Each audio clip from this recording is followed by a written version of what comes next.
नमस्कार, आप देख रहे हैं डीटीवी भारत। आपके साथ मैं हूं शर्मिला चौहान। लॉकडाउन 4 को लेकर बड़ा फैसला आ चुका है। जी हां, अब बिहार में लॉकडाउन 4 लगेगा।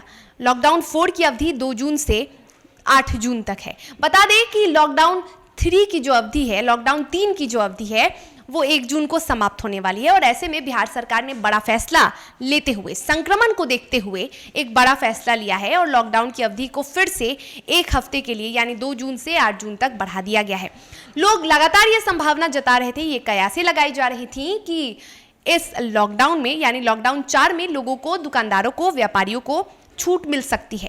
तो ऐसे में कहीं ना कहीं उनकी जो ये संभावनाएं थी, उनके ये जो कयास थे वो सही साबित हुए हैं, क्योंकि लॉकडाउन 4 में कुछ राहत मिली है।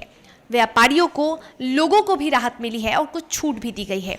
क्या वो राहत मिली है, क्या कुछ छूट बिहार सरकार ने दिया है, ये हम आपको बताते हैं। सबसे पहले हम आपको बता दें कि लॉकडाउन 3 में जो शहरी इलाके हैं वहाँ पर सुबह 6 बजे से सुबह 10 बजे तक ही आवश्यक दुकानों को खोलने का फैसला लिया गया था और ग्रामीण इलाकों में सुबह 8 बजे से दोपहर 12 बजे तक जो आवश्यक दुकानें हैं उन्हें खोलने का फैसला लिया गया था।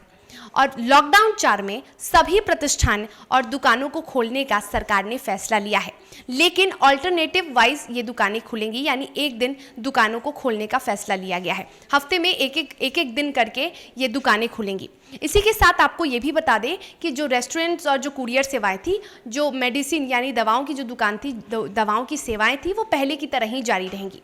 होम डिलीवरी आप रेस्टोरेंट से रात 9 बजे तक करवा सकते हैं। जो ई कॉमर्स की सेवाएं हैं वो भी पहले की तरह ही लागू रहेंगी। आपको बता दें कि अब दोपहर 2 बजे तक यानी कि सुबह 6 बजे से दोपहर 2 बजे तक जो दुकानें हैं उन्हें खोलने का फैसला लिया गया है। और ऐसे में जो ग्राहक हैं, जो दुकान पे जाएंगे, उन्हें भी कई नियमों का पालन करना है।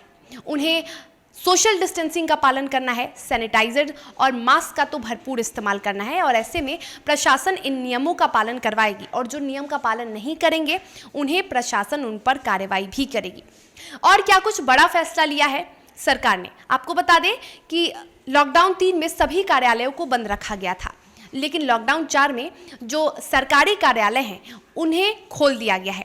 सरकारी कार्यालय में 25% की जो कर्मी हैं, 25% जो कर्मी हैं वो जा सकते हैं और शाम 4 बजे तक इन कार्यालयों को खोलने की इजाज़त दी गई है।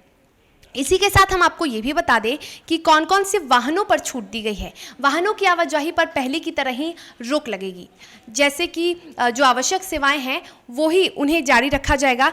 जैसे वैसे निजी वाहन जिन्हें जिला प्रशासन द्वारा किसी विशेष कार्य हेतु ई पास दी गई है, वो वाहन का जो आवाजाही है वो जारी रहेगी। यानी कि अगर आप किसी आवश्यक कार्य से बाहर जा रहे हैं और आपके पास प्रशासन द्वारा दिया गया ई पास है तो आप आवाजाही कर सकते हैं, आप सफ़र का लुत्फ उठा सकते हैं, लेकिन अनावश्यक कार्य के लिए आप पहले की तरह ही बाहर नहीं जा सकते हैं। इसी के साथ आपको बता दें कि सभी प्रकार के जो मालवाहक वाहन हैं उनकी भी आवाजाही जारी रहेगी। वैसे निजी वाहन जिनमें हवाई जहाज और ट्रेन के यात्री सफ़र कर रहे हों, उनके पास टिकट हो तो वो भी आवाजाही कर सकते हैं।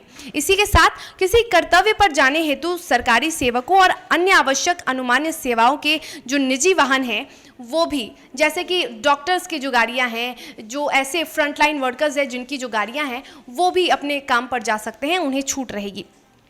अंतर्राज्यीय मार्गों पर अन्य राज्यों को आने वाले वो जो निजी वाहन हैं उन्हें भी पूरी तरह से छूट दी गई है। आपको बता दें कि स्वास्थ्य विभाग द्वारा राज्य के सभी सरकारी मेडिकल कॉलेज और अस्पताल और जिला स्तर पर MBBS डिग्रीधारी चिकित्सा पदाधिकारियों के संविदागत नियोजन हेतु वॉक इन इंटरव्यू में शामिल होने के लिए निर्धारित तिथियों को अभ्यर्थियों को वॉक इन इंटरव्यू के आयोजन स्थल तक जाने की अनुमति होगी।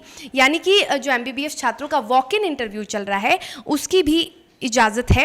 और आवागमन के क्रम में मांगे जाने पर अभ्यर्थी को शैक्षणिक दस्तावेज की प्रति प्रस्तुत करनी है। यानी कि यदि आप वॉक इन इंटरव्यू में शामिल होने जा रहे हैं तो आपको वो जो दस्तावेज हैं, वो जो डॉक्यूमेंट्स हैं वो प्रशासन को दिखानी होगी। आपको बता दें कि इसके साथ भी और भी कई नियमों में बदलाव किए गए हैं। सभी स्कूल, कॉलेज, कोचिंग संस्थान पहले की तरह ही बंद रहेंगे।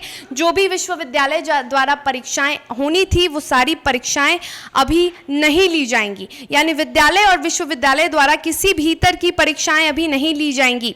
और इसी के साथ सभी प्रकार के सामाजिक, राजनीतिक, मनोरंजन, खेलकूद, शैक्षणिक और सांस्कृतिक, धार्मिक आयोजन, समारोह पर भी अभी पहले की तरह ही प्रतिबंध रहेगा, यानी वो प्रतिबंधित होंगे। सभी तरह के cinema hall, shopping mall, club, swimming pool, stadium, gym, park और उद्यान भी, यानी पार्क पूरी तरह से बंद रहेंगे, आप नहीं जा सकते हैं।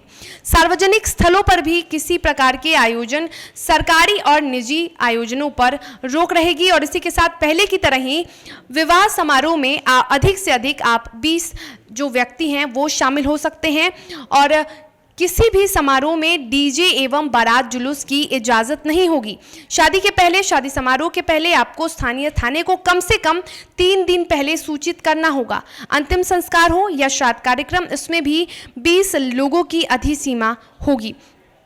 तो ये कुछ छूट दी गई हैं और कुछ ऐसे भी नियम लागू किए हैं जो आपको राहत दे सकते हैं, लेकिन ज़्यादा छूट लॉकडाउन 4 में नहीं दी गई है। जी हाँ, लॉकडाउन 4 भी लॉकडाउन 3, लॉकडाउन 1 की तरह ही रहने वाला है, लेकिन आपको थोड़ी छूट, यानी समय की अवधि को बस बढ़ाया गया है। और इसके साथ ही जो सरकारी कार्यालय हैं उनको खोले गए हैं, लेकिन वो भी सीमित कर्मियों के साथ, यानी 25% जो कर्मी हैं वो ही जा सकते हैं।